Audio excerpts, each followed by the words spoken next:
Welcome back. Thank you so much, everyone, for continuing to get in touch.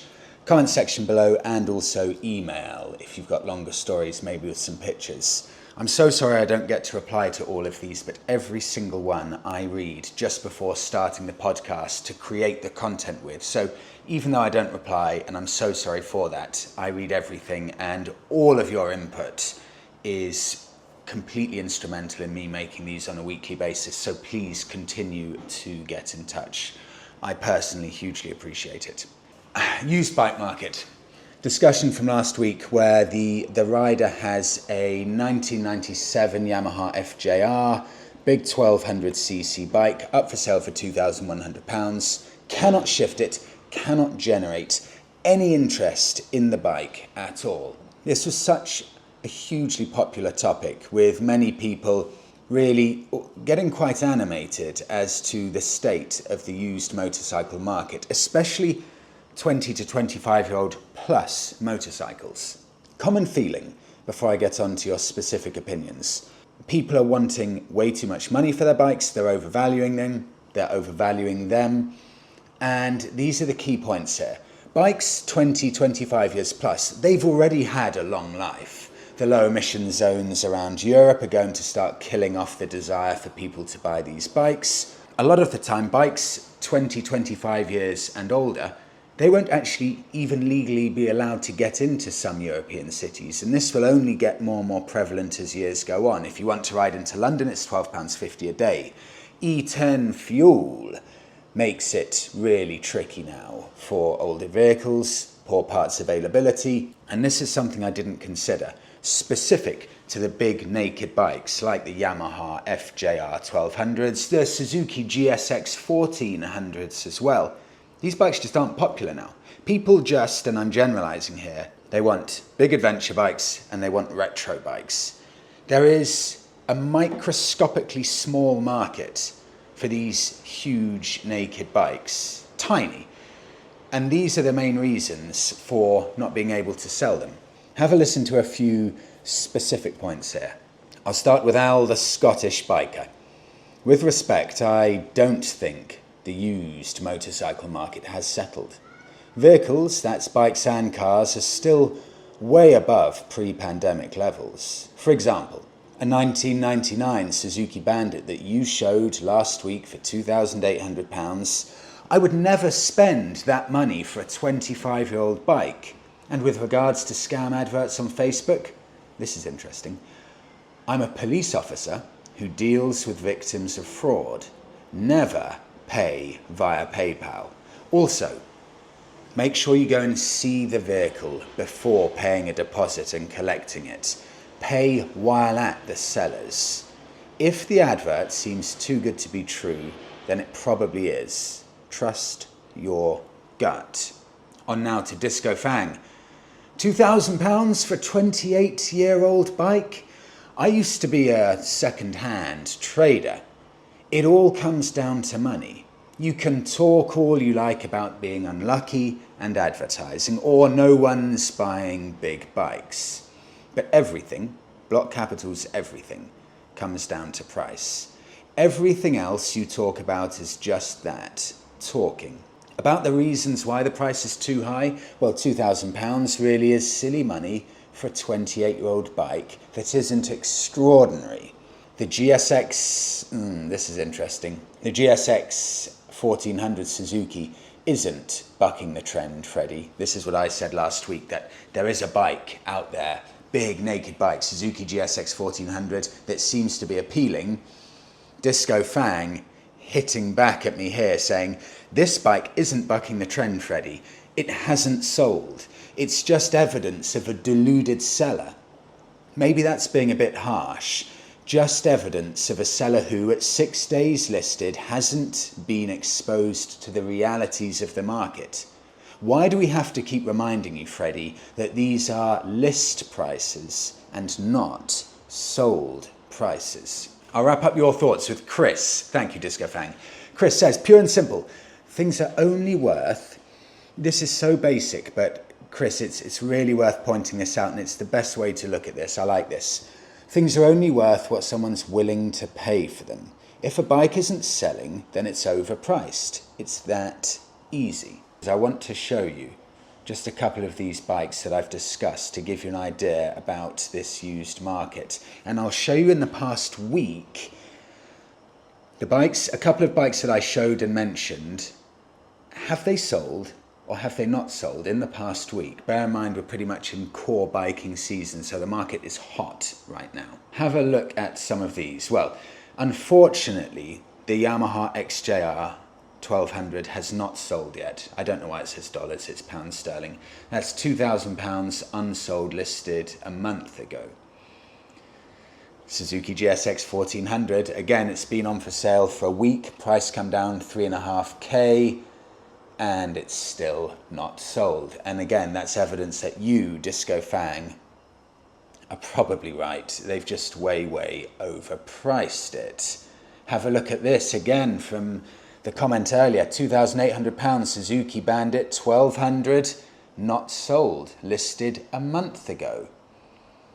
But, Triumph Sprint ST1050 2005 model, that has now sold, but look at the price, £1,800. It's more keenly priced, and I'll do one more. Honda Blackbird, it is an older bike, but again, more keenly priced at £1,750.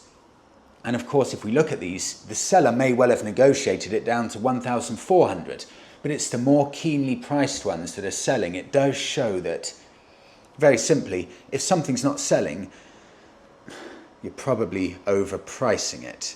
I also want to compare one other thing, just to hit home at the prices of these, and I want to leave you with a question on this. Remember that Suzuki Bandit for £2,800 for a 25-year-old motorbike. Bear in mind, it can't ride into London without having to pay the emissions charges. It's going to be harder to get parts. It's carburetted.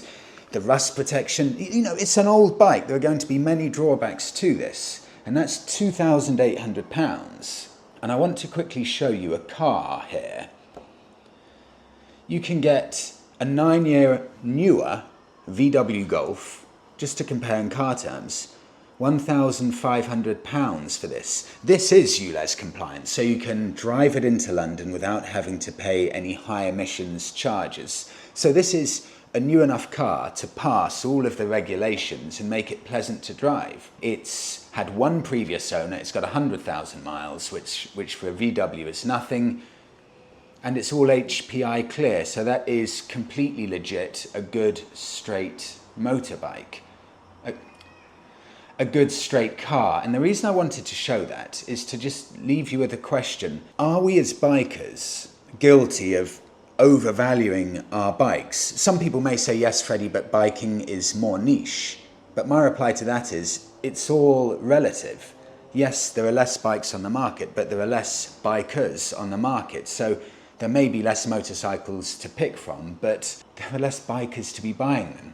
Thank you all for that. That was fascinating reading all of your thoughts and your opinions. The very possibly overinflated used motorcycle market, should prices be coming way down. Now moving on, the tax man will come for all of us, EV owners included. From Jason, Freddie, considering the London congestion charge. So for any non-Brits, we've got the low emissions zone charge, where your motorbike has to be roughly a 2008 and newer model, and similar for cars, roughly speaking. But then we've also got the congestion charge. Motorcycles are exempt from the congestion charge because the congestion charge aims to reduce congestion as opposed to lowering emissions. It sounds ridiculous, and it is a bit. But Jason says this, considering the London congestion charges are being used even for electric vehicles from 2025, what's the state of play for bikes? I can't see them getting away for free. Well, if you all remember, when EVs were really getting pushed by the government, they were saying it's 0 road tax a year. Now that's disappeared. And they were also saying 0 congestion charge. In London, you can just drive into London freely.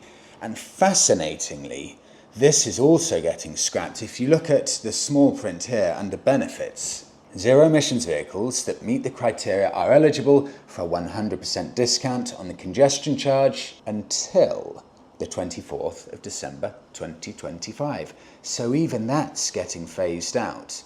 I know I always say it, and I am definitely not anti-EVs at all, but it's just a fact that we will all be buying EVs either because we feel we have to, because we're getting pushed that way, or because we feel they offer a significant environmental benefit. We won't be buying them for the financial benefits that they offer, because the government will find a way to tax them every time we charge them, in the same way that we pay loads of tax to buy fuel, we pay road tax, and everything else will seamlessly align with petrol and diesel cars, because there is no way governments around the world are going to happily wave goodbye to millions, I don't know if it's billions, but hundreds of millions of pounds a year collecting all the taxes for motorists, because it's the easiest possible way to get taxes, to get money into the government's wallet.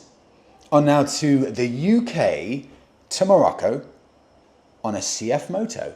This is coming in from Leo, and apologies Leo, I have slightly paraphrased and shortened this down to a few of the key points, but I loved reading this. Pictures included. Freddie, after selling my KTM 1190R, I've recently bought a CFMoto 800 Touring. It was £9,100 at 3.9% hire purchase over 3 years, and I headed off to Morocco.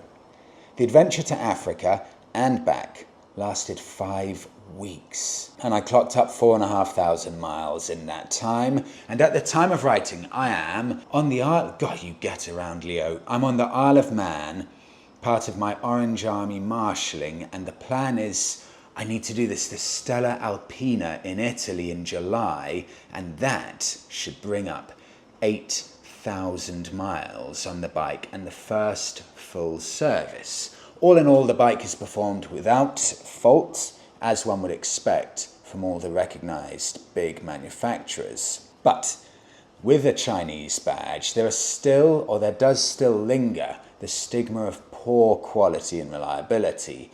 While still just a first impression, my testing of the marque has been pretty harsh, and it has performed as well as any of the Japanese and Austrian marques I've ridden over the last 40 years. Some of the pics that I've had up here, this is brilliant. I love seeing what other bikers around the world use for their huge trips. One of them is a young man from Japan, on a monkey bike trying to get to Congo. Then Joe and Jane, 2 up on a Suzuki 650. They sold up and are just traveling. Wow, and thought they'd give Morocco a go before exploring the rest of Europe. I love stories like that. Selling up everything, to hell with it all, let's just hit the road. On now to Peter, Freddie. Oh, this is about steering locks. I've never had this conversation. Freddie, I want you to address steering locks on the podcast. Does your Triumph have one, and do you use it? Basically, they are totally useless and cause more problems than good. If you use the steering lock, a thief can break it in seconds, potentially damaging the frame. Insurance companies often write off the bike if notified. Also, it makes it difficult to then sell the bike because it shows an attempted theft was made and creates an insurance problem for the next guy.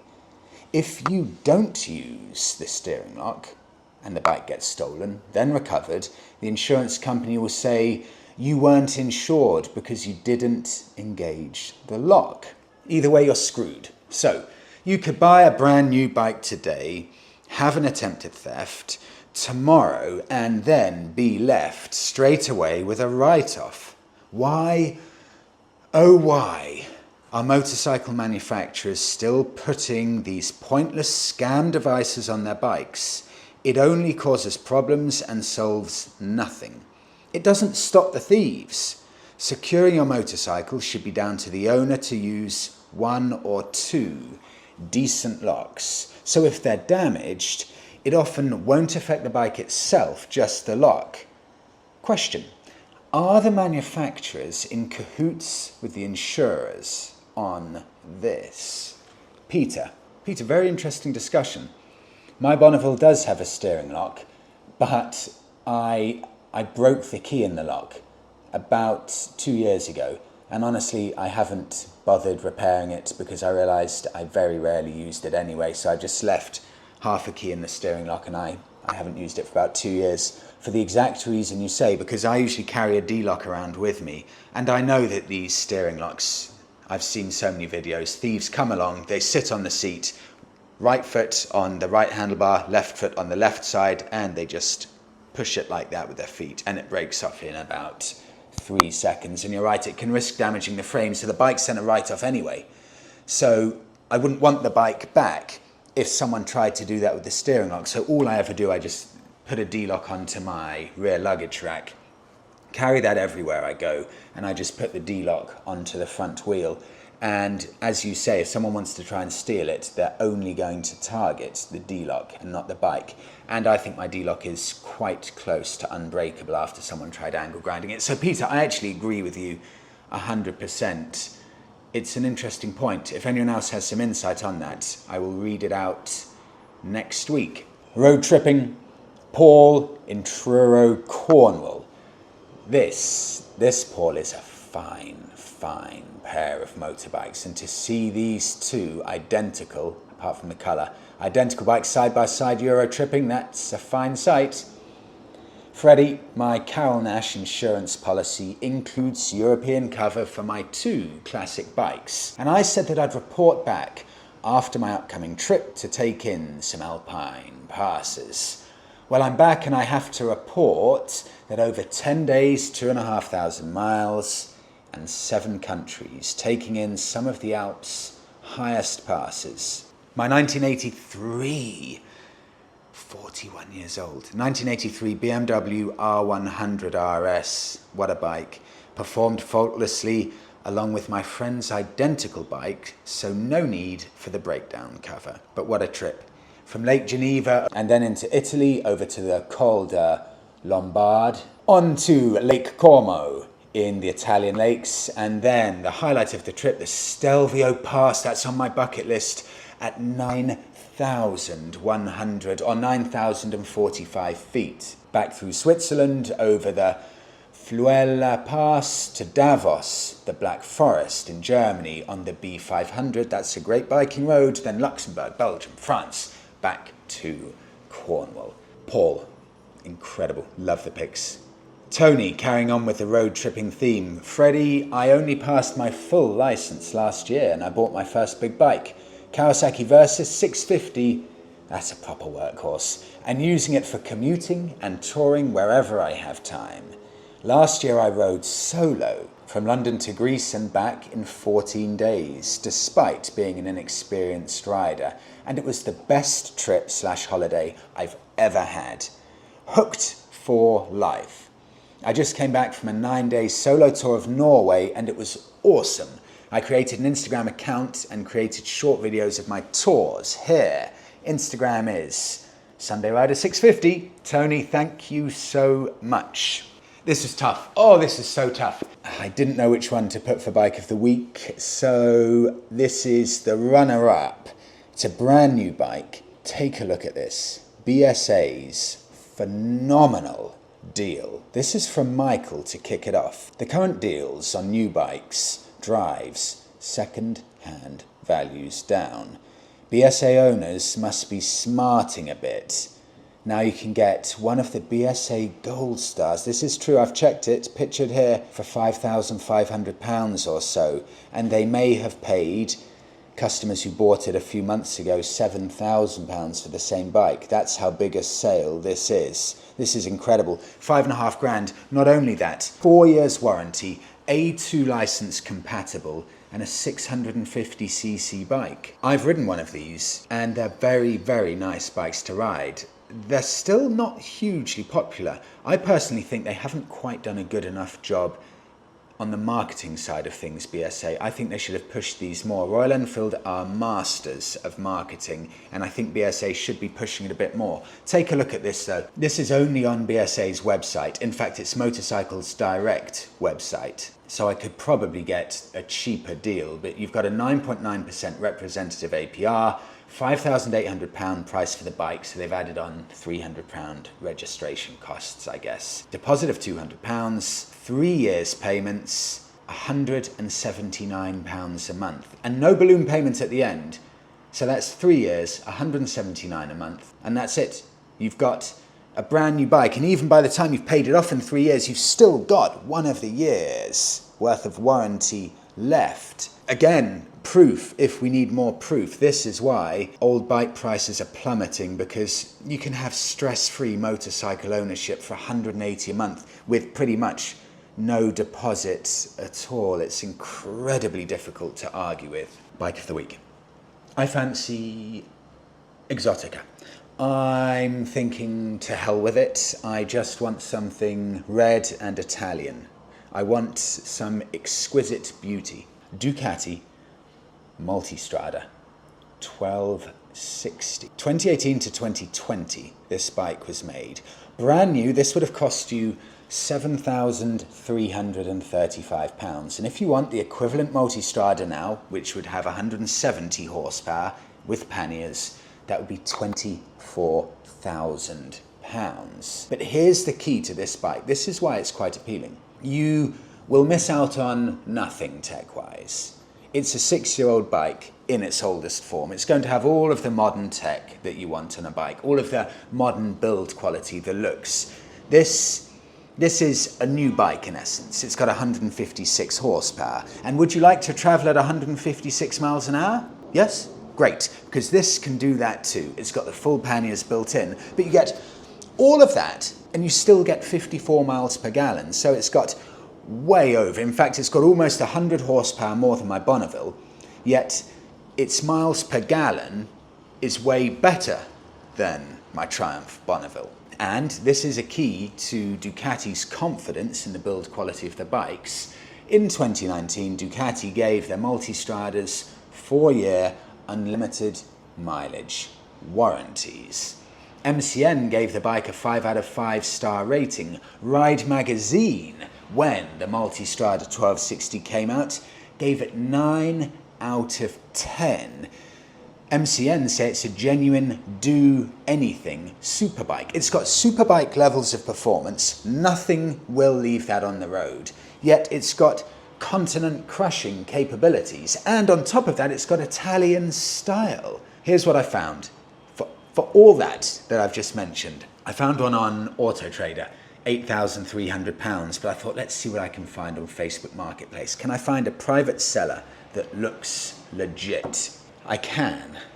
The bike in question, the first year, 2018 of this bike, £7,700. This is the interesting thing about this. These pictures are from a dealership. The reason they're from a dealership, have a listen to the description from this seller. Bought the bike a month ago from Sycamore Whittam. So you can verify this with the dealership, I guess, if needed, if you've got any concerns. And I'm returning to sports bikes. I don't like the upright riding position on this bike. It is beautiful condition for 23,000 miles. It comes with the panniers, the bags, cruise control, adjustable traction control, dynamic wheelie control, digital display, heated grips, keyless start. And he's got a genuine reason for sale, £7,700 for all of that. That looks like a really, really good deal. Ducati Multistrada owners, how are they to live with? Genuinely, are they reliable? Are they exquisitely handling, characterful, fast? Pretty much sports bike levels of performance, but for a long distance machine? Or will they bankrupt you? I would love to hear your thoughts, and I'll definitely share them next week, because that, for proper Italian Exotica, is really tempting. Really, really tempting. And I'll wrap it up there. Thank you so much, everyone, for watching. Apologies, I keep knocking that. Have a brilliant week all, and I will see you all in the next one.